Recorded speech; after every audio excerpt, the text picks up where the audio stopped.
Je vous invite à ouvrir avec un grand plaisir la parole de Dieu ensemble dans la première épître de Pierre, chapitre 3. Nous ouvrons les Écritures ensemble.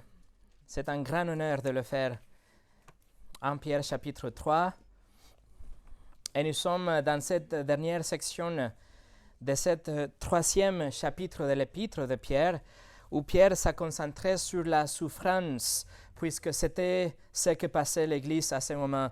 Il avait la souffrance et il avait la persécution. Et la semaine passée, on a vu ensemble la souffrance de Jésus dans un seul verset, le verset 18, que c'est un merveilleux verset, un résumé de ce que Jésus a fait pour nous. Ce verset qu'on a étudié la semaine passée nous montre que la souffrance de Jésus n'était pas en vain, mais que c'était vraiment pour nous sauver, pour nous amener à Dieu de la main. Il nous a pris par la main et nous élève face à face devant le Père.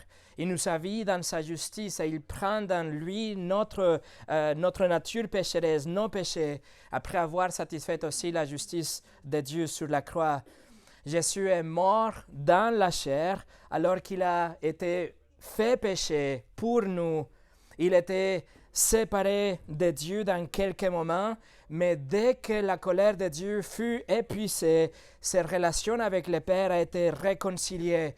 Et dans ce sens, on a vu que Jésus était rendu vivant dans l'esprit, après avoir vécu cette expérience de séparation d'avec le Père. Et c'est comme ça que le verset 18 se termine, si vous vous souvenez. On a vu la semaine passée. Pierre nous a donné un résumé de ce qui s'est passé sur la croix en se concentrant dans la souffrance de Christ. Mais Pierre quitte rapidement la souffrance et la mort de Jésus. Et maintenant, il va nous mentionner aussi qu'il était rendu vivant dans l'esprit. Et par la suite, il va se concentrer dans le triomphe de Christ. Il va nous amener vers ce chemin du triomphe de Christ. Et aujourd'hui, il va nous amener à travers un épisode incroyable, un épisode dramatique, que ça se passe en coulisses ou derrière les rideaux. C'est quelque chose qu'on ne voit pas. Et pourtant, cet aperçu énigmatique qu'on va voir aujourd'hui est inspiré par le Saint-Esprit pour que Pierre nous le transmet dans les Saintes Écritures. On va voir aujourd'hui un aperçu de cette période énigmatique. Qu'est-ce qui s'est passé entre la mort et la résurrection de Jésus? C'est ce qu'on va voir dans les versets suivants, mais avant de commencer, on va prier. Seigneur Jésus, nous te remercions pour ta parole, pour le témoignage de Pierre, les Écritures que tu as inspirées, et pour nous montrer à quel point ta victoire est importante et ton triomphe est digne d'être proclamé. Seigneur, aujourd'hui qu'on va visiter ce texte qui est assez compliqué, je te supplie que ce soit ton esprit qui nous guide notre compréhension, notre cœur pour pouvoir saisir ce qu'on va étudier et que nous voyons l'importance et la grandeur de ce triomphe de Christ sur la mort et Satan et le péché et l'enfer. Nous remettons ce temps entre tes mains, Seigneur, au nom de Jésus. Amen. Et le message d'aujourd'hui s'appelle « Le triomphe de Christ ». Et nous allons examiner ensemble tout le texte, toute cette section à partir du verset 18 jusqu'au verset 22 de chapitre 3. Mais notre attention se porte aujourd'hui dans le verset 19 et la première partie du verset 20. Alors regardez 1 Pierre 3, 18 au 22. Pierre écrit: Christ aussi a souffert une fois pour le péché, lui juste pour des injustes, afin de nous amener à Dieu. Il était mis à mort quant à la chair et rendu vivant quant à l'esprit, dans lequel aussi il est allé prêcher aux esprits en prison, qui autrefois avaient été incrédules lorsque la patience de Dieu s'est prolongée au jour de Noé, pendant la construction de l'arche, dans laquelle un petit nombre de personnes, c'est-à-dire 8, furent sauvées à travers l'eau. Cette eau était une figure du baptême qui n'est pas la purification des souillures du corps, mais l'engagement d'une bonne conscience envers Dieu et qui maintenant vous sauve, vous aussi, par la résurrection de Jésus-Christ, il est à la droite de Dieu depuis qu'il est allé au ciel et que les anges, les autorités et les puissances lui ont été soumis. Je mentionnais la semaine passée que ces versets au milieu de ce texte sont considérés comme l'un des passages les plus compliqués dans le Nouveau Testament. Des volumes ont été écrits à ce sujet. Il y a au moins 5 différentes interprétations de ce texte au milieu, de versets 19 au 21. Je crois humblement, mais fermement, que ce que je vais vous expliquer aujourd'hui est l'explication la plus cohérente de ces passages.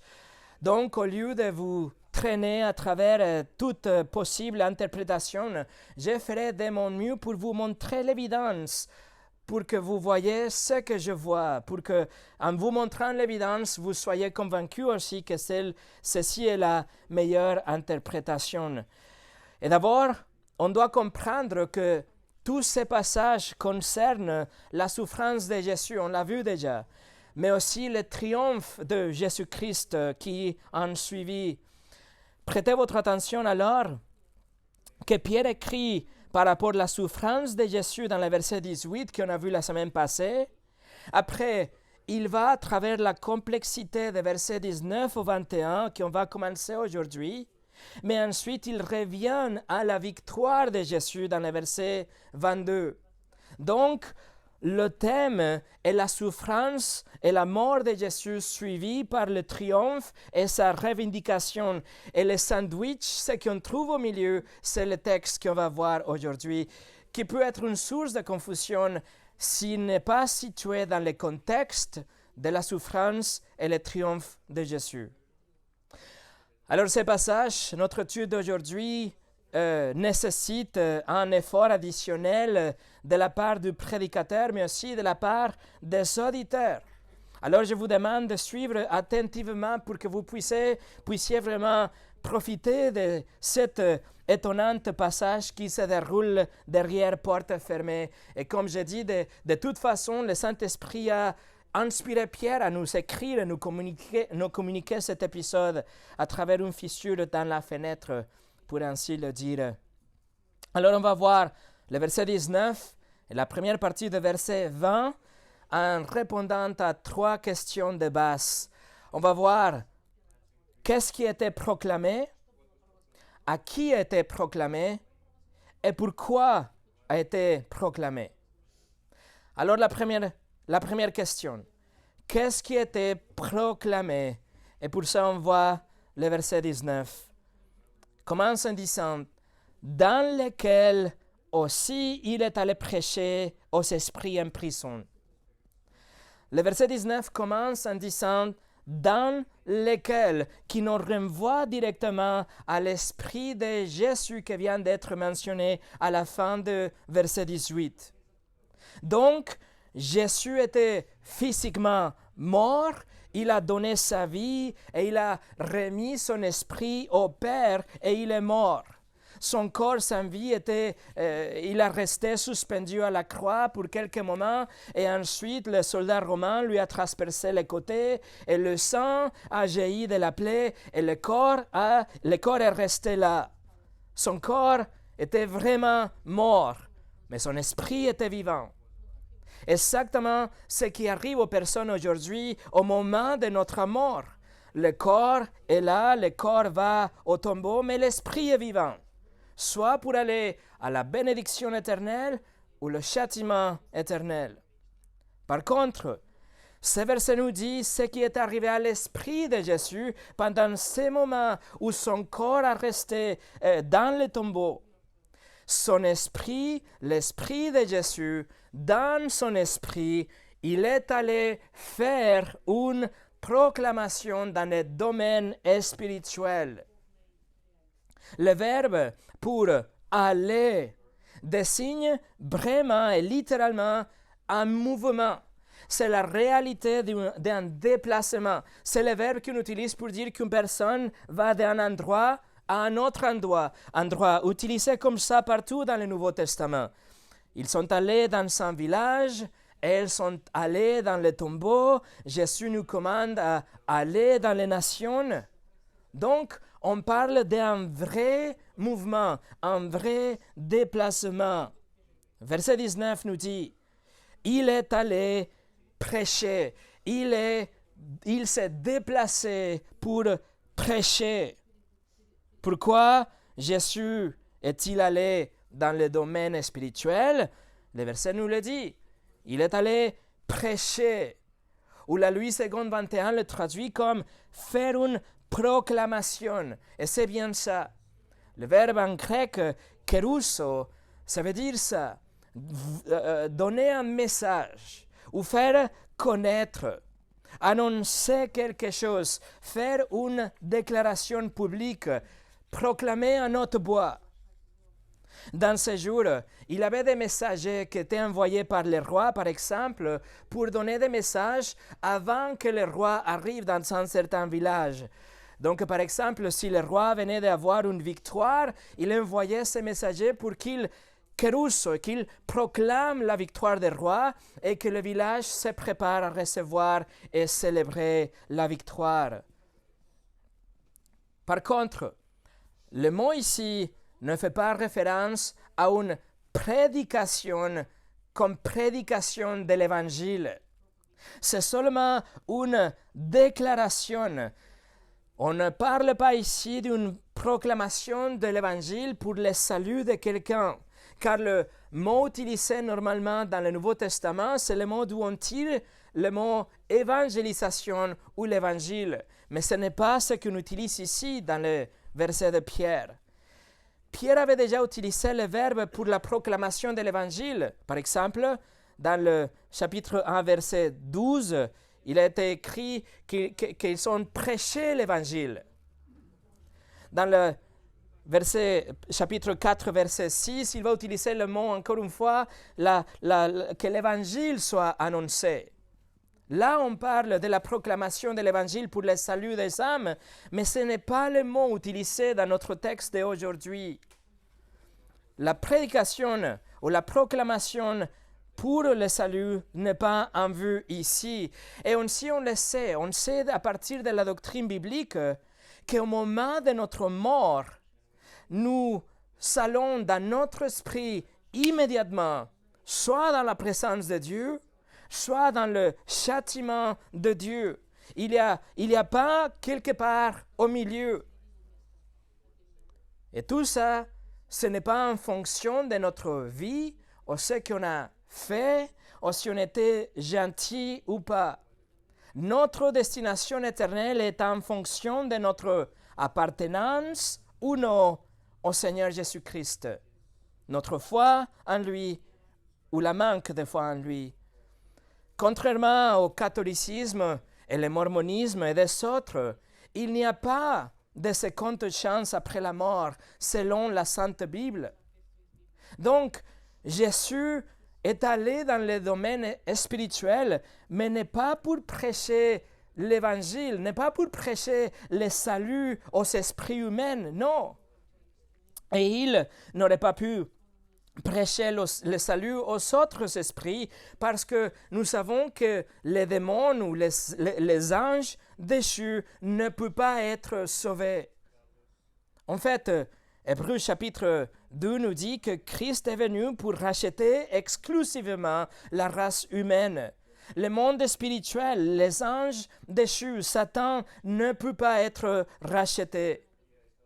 Hébreux 2, 16 nous dit Jésus, assurément, ce n'est pas à des anges qu'il vient en aide, mais c'est qu'à la postérité d'Abraham, c'est-à-dire les hommes. Nous concluons ainsi que Jésus n'est pas allé pour prêcher le salut à ces esprits. Impossible. Alors, qu'est-ce que Jésus a proclamé? Mais le contexte de ce passage nous le dit. Ce qu'il a proclamé, c'est son triomphe. Jésus est allé pour proclamer sa victoire, pour proclamer qu'il avait gagné sur la mort et sur l'enfer et sur les démons et sur Satan.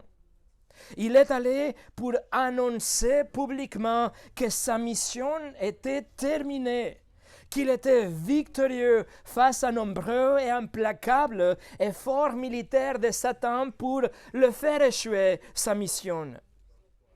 Satan avait apparemment gagné dans le jardin d'Éden lorsque toute l'humanité a été plongée dans le péché et la décadence. Mais Dieu avait promis que par la sémence de la femme, le Sauveur viendrait. Et puisque Dieu avait dit que cette sémence, la sémence de la femme, écraserait la tête du serpent, alors Satan a tout essayé pour corrompre une telle sémence. Et ça, on va voir dans quelques moments. Mais il a échoué. Satan a essayé d'exterminer le peuple d'Israël par le génocide dans les jours d'Esther, mais il a échoué. Satan a essayé de distraire Jésus à travers les tentations, mais il a échoué. Satan a à nouveau tenté Jésus. Il a essayé qu'il abandonne sa mission à Gethsémane, mais il a échoué. Et tout au long de sa vie, Satan a attaqué sans pitié, essayant que Jésus pêche. Mais il a échoué, car Jésus n'a jamais péché. Mais ensuite, Satan a incité les leaders religieux et tous ceux qui étaient autour de Jésus à se soulever contre lui. Et il a littéralement possédé Judas pour qu'il le trahisse. Et donc le Seigneur était arrêté et crucifié, et dans ce qu'il semblait être l'ultime victoire pour Satan. C'était la victoire apparemment, finalement, pour Satan. Il aurait dû avoir une célébration massive. À chaque coup de fouet que ouvrait le dos du Seigneur, une célébration massive. À chaque crachant sur son visage, à chaque goutte de sang issu de la couronne d'épines, à chaque gémissement douloureux sur la croix, il avait la célébration. Avec le corps sans vie quand il était descendu, et avec la pierre qui était roulée pour sceller les tombeaux, Satan et ses démons ont célébré la victoire. Néanmoins, alors que son corps était déposé dans le tombeau, du coup, Jésus se présente dans le domaine spirituel et proclame son triomphe et leur jugement inévitable. Alors oui, Satan lui a brisé les talons, mais Jésus lui a écrasé la tête, juste comme Dieu l'avait dit dans Genèse chapitre 3. Et voilà, la guerre cosmique arrive à sa fin. Satan avait perdu et Jésus était victorieux. Voilà le triomphe de Jésus. John MacArthur écrit: sur la croix, Satan a pu infliger une meurtrissure à Christ, mais il n'a pas fait que blesser son talon, alors qu'en même temps où Christ mourait sur la croix, il portait un coup écrasant à la tête de Satan. Numéro 2. À qui a été proclamé? C'était une proclamation de victoire, mais à qui était proclamé? Le texte nous le dit. Il avait des esprits en prison. Mais qui sont ces esprits? Qui a entendu cette proclamation de victoire? Le verset 19 dit, « Il est allé prêcher aux esprits en prison. » Et le mot utilisé pour esprit, c'est vraiment le mot utilisé tout au long du Nouveau Testament pour désigner un esprit. C'est le mot utilisé pour désigner le monde spirituel ou l'esprit d'une personne ou un esprit impur ou même le Saint-Esprit. C'est le même mot. Donc, on parle vraiment d'un monde, une prison où il avait des esprits. Jésus est rendu vivante dans son esprit, nous le dit dans le verset 18, et le même mot est utilisé aussi pour dire qu'il y a des esprits des esprits en prison. Il s'agit donc de véritables esprits, et Pierre nous précise que ce sont des esprits qui sont dans une prison. S'ils sont dans une prison, on doit arriver à la conclusion de dire qu'ils étaient des esprits déchus, des démons, des anges déchus qui ne circulent pas dans le monde ou dans le monde spirituel, mais ces groupes des esprits sont enfermés dans une sorte d'une cellule, une prison spirituelle. D'ailleurs, les esprits humains ne sont jamais emprisonnés, ils vont directement et tout de suite à la présence de Dieu ou à un endroit pour être punis, pour avoir enfreint la loi de Dieu dans la vie. Par contre, ces esprits se trouvent dans une prison spirituelle. C'est un endroit appelé aussi le puits ou l'abîme dans le livre de l'Apocalypse. Le chapitre 9 de l'Apocalypse l'appelle le puits de l'abîme. Ou l'abîme tout court dans le chapitre 9, le chapitre 11 et le chapitre 17 de l'Apocalypse. Cela nous décrit un abîme que littéralement ça veut dire un espace immensément profond. L'abîme, le grec, c'est abyssos, et c'est l'endroit où Satan et tous les démons seront jetés à la fin du royaume millénaire de Christ sur la terre. Il y a des démons là-bas, mes amis, aujourd'hui, en ce moment, et ils sont là, ils attendent que leur jugement. Ils étaient là quand Jésus était mort sur la croix, et ils sont là pour l'éternité. Et contrairement à ce qu'ils ont pensé, ils espéraient la victoire et la célébration. Mais non, Jésus se présente et il déclare son triomphe. Il avait vaincu. Dans Luc chapitre 8, nous trouvons l'épisode de l'homme démoniaque. Si vous vous souvenez, c'était cet homme qui vivait parmi les tombeaux et les gens ne pouvaient le retenir car il était vraiment fort. Il arrivait à même briser les chaînes. Il était possédé par légion car ils étaient plusieurs. Et lorsqu'ils ont vu Jésus, ils ont crié, ils se sont prosternés devant lui et ils ont dit, Luc 8, 28, « Qu'y a-t-il entre moi et toi, Jésus, fils de Dieu très haut? Je t'en supplie, ne me tourmente pas. » Et c'est très intéressant que dans le verset 31 nous dit, « Et il priait intensément Jésus de ne pas leur donner d'aller dans l'abîme. » Et le mot en grec c'est le même, abyssos, le même abîme, le même endroit. C'est-à-dire que ces démons-là, ils connaissaient l'existence de cet endroit et dans la terreur, ils supplient Jésus de ne pas le s'y envoyer. Dans les passages parallèles, dans Matthieu chapitre 8, le démon, il dit, « Es-tu venu ici pour nous tourmenter avant le temps? » C'est-à-dire qu'ils le savent, ils finiront pour s'y retrouver. Ensemble avec Satan, ensemble avec le reste des démons après le royaume millénaire, et ils sont horrifiés de cet abîme. Ils ne veulent pas être là, ils ne veulent pas être enchaînés en avance. En espérant le jugement de l'Apocalypse chapitre 20. Et donc Jésus leur donne la permission d'aller vers un troupeau de cochons. Et vous connaissez la fin de cette histoire. Alors Pierre est en train de parler de cette prison, cet domaine spirituel où il y a des démons qui sont là déjà. Et dans sa 12e épître, il nous donne un indice supplémentaire pour savoir plus de cette prison et de ce groupe de démons. Alors tournez à la 12e épître de Pierre. Tournez la page à 2 Pierre et regardez le verset 4. 2 Pierre, verset 4. Il écrit, « Si Dieu n'a pas épargné les anges qui ont péché, mais il les a précipités dans les abîmes des ténèbres et les réserve pour les jugements.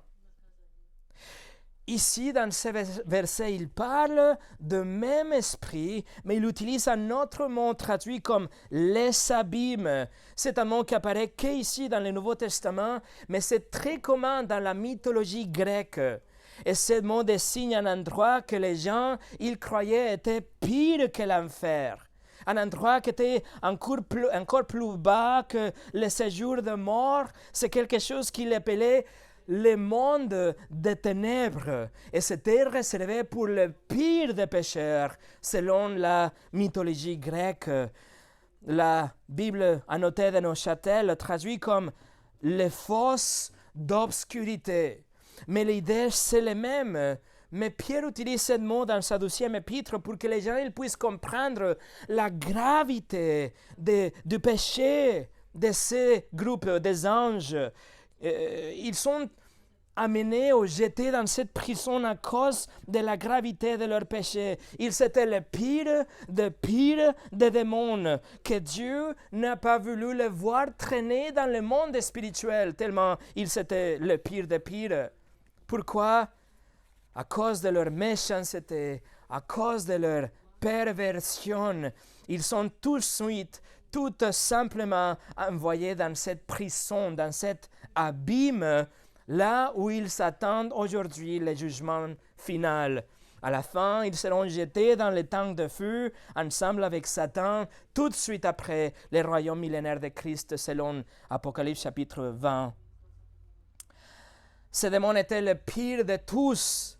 Et Dieu, dans sa miséricorde, il a décidé de le retirer de notre monde en avance.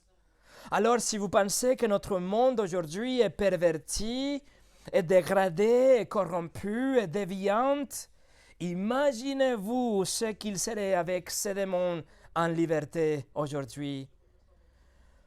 Le livre de Jude, allez au livre de Jude. Le livre de Jude nous donne un autre élément pour connaître plus par rapport à leurs crimes. Tournez à droite à l'épître de Jude, et là qu'il y a un seul chapitre. Jude, regardez le verset 6.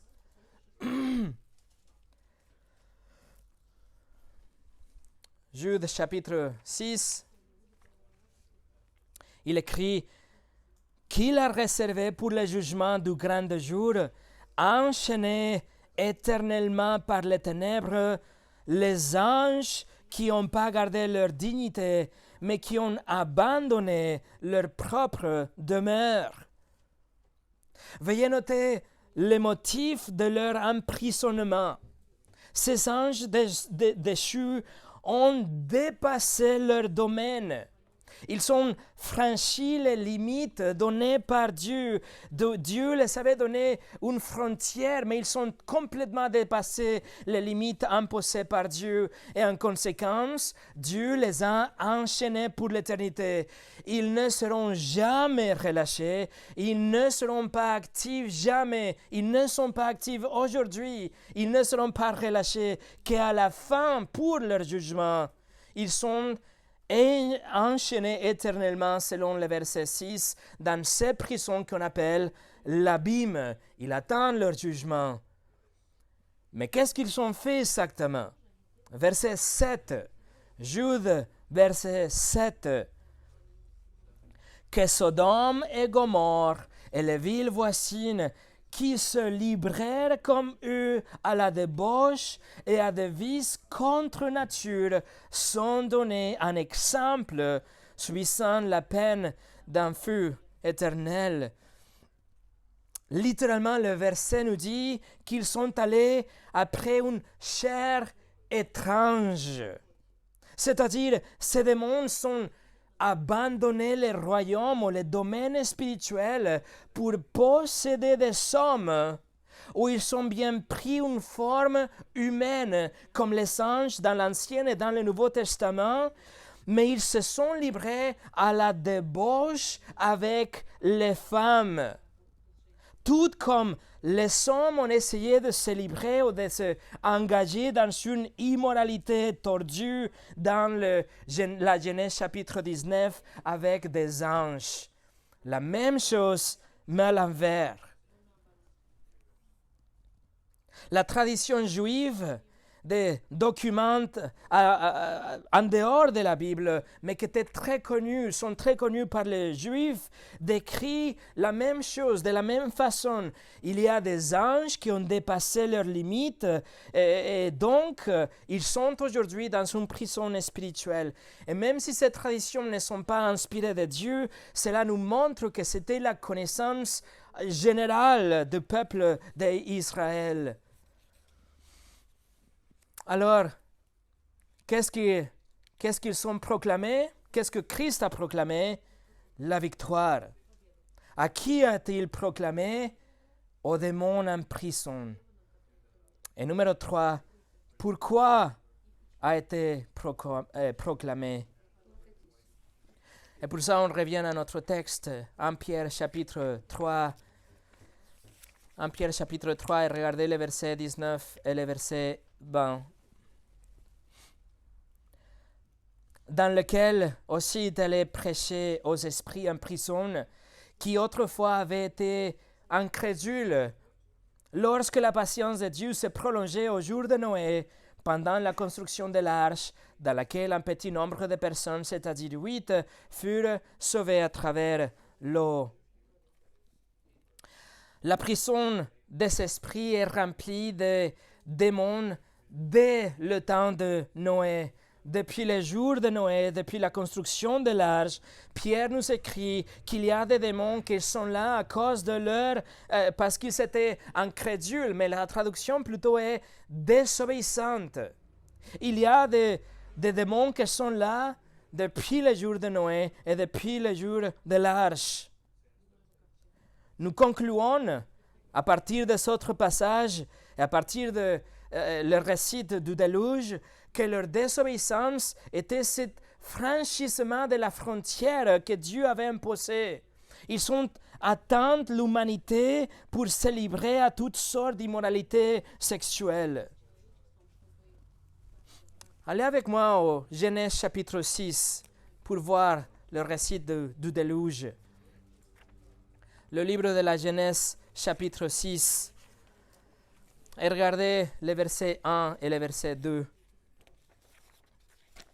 Genèse 6, 1 et 2 nous dit: lorsque les hommes eurent commencé à se multiplier sur la face de la terre et que les filles leur furent nées, le Fils de Dieu virent que les filles des hommes étaient belles, et ils s'en prirent pour femmes parmi toutes celles qu'ils choisirent.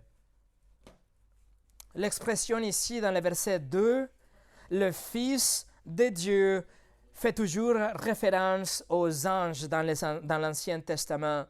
On parle des esprits, des anges.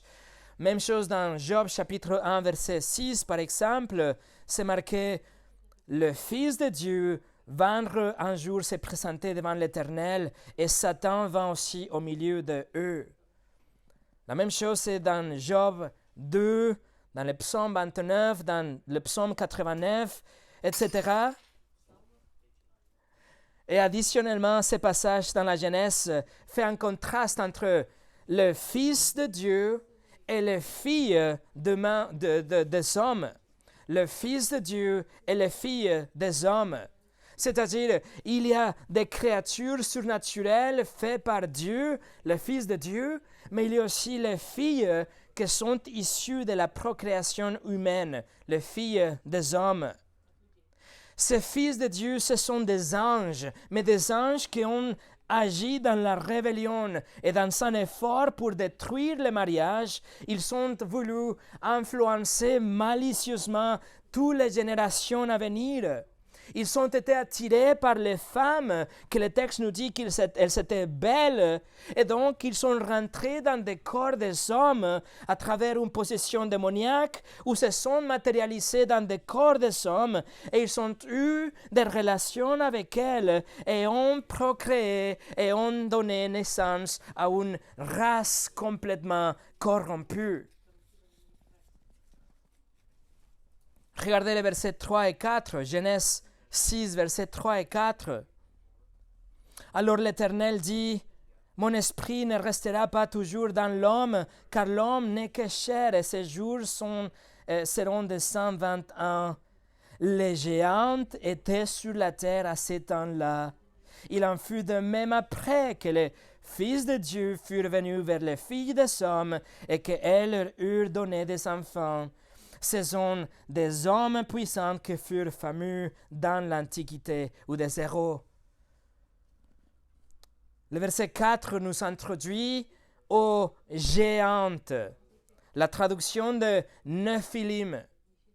Le Nephilim, c'était un groupe de personnes qui étaient déjà là pendant le déluge, avant le déluge.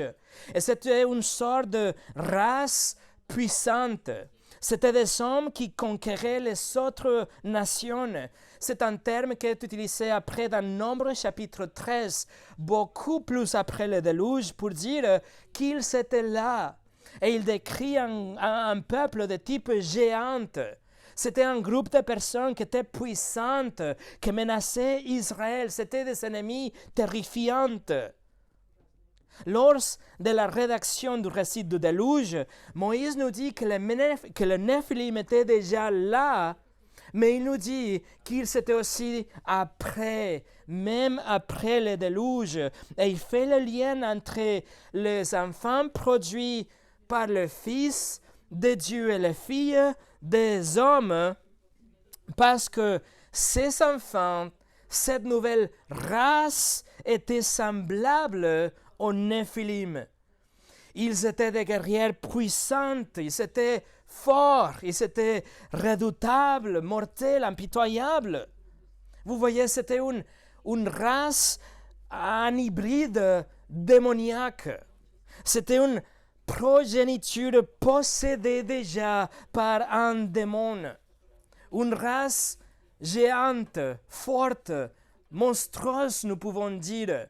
Des hommes violents et très puissants. Et encore une fois, la tradition juive dans le livre d'Enoch, même si ce n'est pas inspiré, cela nous donne aussi une histoire qui est cohérente. Ça colle parfaitement avec notre écrit dans l'Ancien Testament. Il décrit ce métissage démoniaque comme des géantes qui étaient sur la terre. Alors j'ai dit précédemment que Satan a essayé de corrompre la semence de la femme. Satan et ses démons ont tenté de faire dégénérer la race humaine en général, pas seulement par une influence externe, mais aussi dès l'intérieur, en créant une nouvelle race, une race qui serait intrinsèquement influencée et contrôlée par eux, de sorte que, à la fin de compte, la semence promise à Ève n'existerait pas. Si Satan aurait réussi à créer une race démon-homme, cette race ne serait pas éligible pour la rédemption parce que Christ peut racheter que les hommes, la postérité de Satan. Il ne rachète pas une race homme-démon. Et si l'humanité pouvait être corrompue à ce niveau-là, alors le Messie ne serait pas né d'une femme vierge, 100% femme. Et la rédemption aurait été complètement impossible, totalement échouée. Alors pourquoi Jésus a-t-il proclamé sa victoire? Mais parce qu'ils sont tous essayés, mais ils sont échoués en tout. Le Seigneur va personnellement dans son esprit pour proclamer sa victoire, notamment à ces groupes de démons qui ont perverti l'humanité d'une façon tellement extrême. La corruption qui a été amenée par ces groupes de démons était tellement grave, tellement profonde, que Dieu a décidé 120 ans plus tard d'anéantir l'humanité, excepte ceux qui seraient dans l'arche avec Noé. Et pensez à ça. Toutes les religions païennes du passé, et même aujourd'hui, les religions et les sectes d'aujourd'hui, ils proposent ou ils s'encouragent des expériences surnaturelles. Et ils s'encouragent aussi d'une façon ou d'une autre une forme d'immoralité sexuelle. Qu'il s'agisse de la prostitution, la polygamie ou de n'importe quoi, accompagné par une louange extatique et une ouverture au monde des esprits, le résultat, c'est une déviation complète de tout ce que Dieu a dit qui était naturel en termes de relation. Dans les jours de Noé, les anges ont désiré les femmes. Dans le jour de Sodome, les hommes ont désiré les anges. Le but ultime des démons, c'était vraiment la perversion du sexe. Et c'est intéressant de constater que dans les deux cas, la réponse de Dieu était un jugement radical. Dans les jours de Noé, qu'est-ce que Dieu a fait avec l'ensemble de l'humanité? Qu'est-ce qui s'est passé avec toute cette race hybride de démons et des hommes, ensemble avec tous ceux qui n'ont pas voulu se repentir? Genèse 6, 11 au 13. La terre était corrompue devant l'Éternel, la terre était pleine de violence. Dieu regarda la terre et voici, elle était corrompue, car toute chair avait corrompu sa voix sur la terre. Alors Dieu dit à Noé, la fin de toute chair est arrêtée devant moi, car ils sont remplis la terre de violence.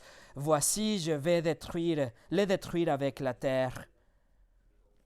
La corruption était tellement grave et grande et profonde, tellement démoniaque dans un sens littéral, que pendant 120 ans, pendant que Noé construisait l'arche, Noé prêchait la repentance et sûrement plaidait auprès des gens pour qu'ils se détournent de leurs péchés et que se rejoindre à lui dans l'arche. Mais le résultat, seulement 7 personnes, seulement sa famille à lui ont été épargnées. C'est ce que Pierre va nous décrire la prochaine fois. Mais pour finir aujourd'hui, allez avec moi au Colossiens chapitre 2. L'épître aux Colossiens chapitre 2. Dieu a anéanti l'humanité dans le déluge, ensemble avec tous ces esprits méchants et démoniaques d'une façon permanente. Ils sont aujourd'hui dans l'abysse, dans cette prison où ils se trouvent depuis le déluge. Et des milliers d'années plus tard, Jésus était crucifié et ils ont pensé qu'ils avaient gagné finalement. Et il y a eu de la folie dans la célébration. Jésus finalement était mort. Jésus avait souffert et est mort. Et tous les démons et tout le royaume des esprits méchants se sont réjouis. Ils ont pensé sûrement, nous serons libérés bientôt car Jésus est mort. Quand soudainement, un visiteur arrive, et c'est l'Esprit éternel de la 12e personne de la Trinité. Et le Seigneur Jésus apparaît devant eux, et il proclame sa victoire, et leur montre qu'il a la clé à leur chaîne. Il proclame sa victoire définitive et décisive sur les forces des ténèbres. Mais Paul écrit aussi que lorsque Jésus a triomphé dans la croix, en même temps qu'il était cloué, il a annulé en fait la dette que nous avions devant Dieu et il a supprimé notre condamnation et il nous a libérés aussi en même temps sur Satan et les démons aussi qu'il avait gagnés.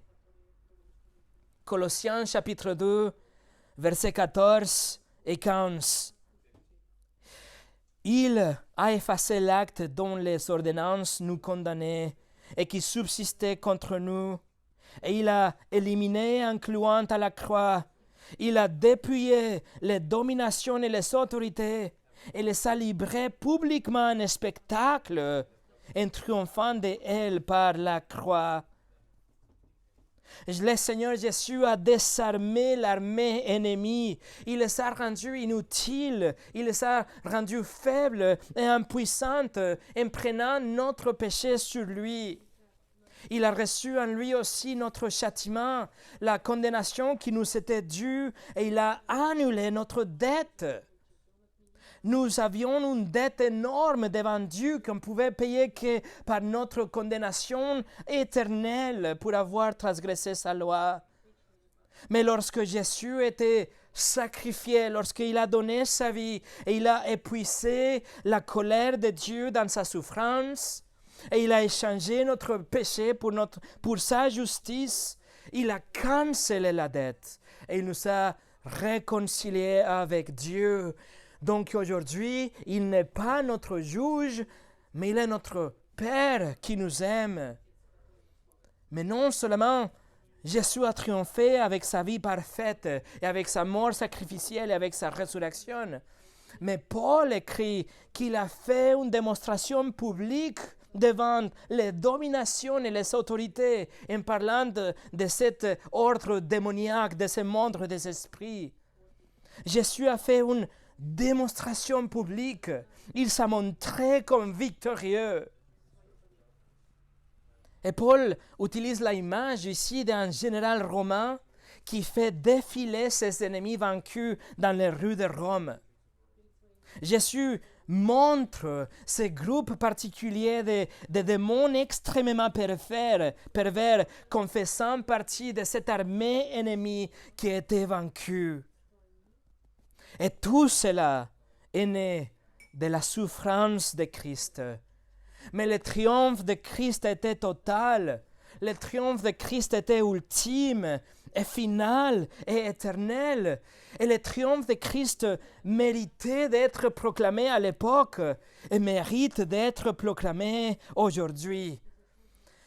Quelles que soient nos circonstances, à travers la famine et la persécution et la dépravation qu'on voit dans le monde autour de nous, on doit vivre en sachant que Christ est victorieux. Et sa victoire est pour toujours. Prions.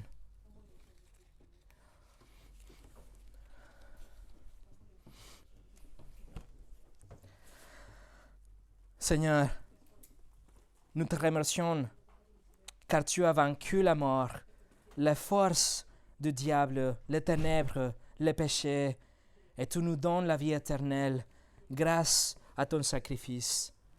Seigneur, merci que tu es victorieux et que nous sommes victorieux avec toi, car nous t'appartenons et personne ne pourra jamais ôter cette victoire de nous et de toi. Aide-nous, Seigneur, à vivre dans cette victoire, cet esprit de victoire, et que malgré la situation et les problèmes et les épreuves qu'on peut arriver à vivre dans notre vie quotidienne, que ce soit toi, notre roi victorieux, qui va devant nous et qui montre à tout le monde que tu as déjà gagné. Merci pour ton triomphe. Au nom de Jésus. Amen.